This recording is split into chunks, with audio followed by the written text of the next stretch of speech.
লুৰিণজ্যোতি গগৈয়ে এখন এফিডেভিট দিকক যে উৰিয়াম ঘাটত উচ্ছেদ কৰি মাটি মই আদানীক দিম বুলি কৈছো। তাতো আজিৰ পৰা বৃক্ষৰোপণ আৰম্ভ হৈছে। গৰুখুটিৰ মাটি কি উচ্ছেদ কৰি আমি আদানী আম্বানীক দিছো নেকি?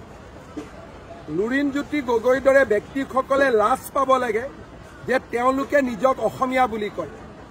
আজি কোনেও অসম আন্দোলনৰ পিছত এজনো সন্দেহযুক্ত লোকৰ এটা ঘৰো ভাঙিব পৰা নাছিল।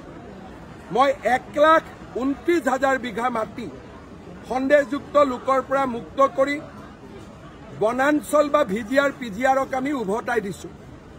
ধন্যবাদ দিব নোৱাৰে, নালাগে, সমালোচনা নকৰিব, কাৰণ অসমীয়া জাতি যদি আমাৰ ভাৰতীয় জাতি সত্তা ইয়াত জীয়াই থাকিব লাগে, এইটোৱে আমাৰ শেষ সুযোগ। আপুনি কংগ্ৰেছৰ ওচৰত আত্মসমৰ্পণ কৰিছে, কৰক, মোৰ আপত্তি নাই, কিন্তু জাতিটোৰ কাৰণে যি ভাল কাম হৈ আছে তাৰ মাজত নোসোমাব, ৰাইজৰ অভিশাপ পাব।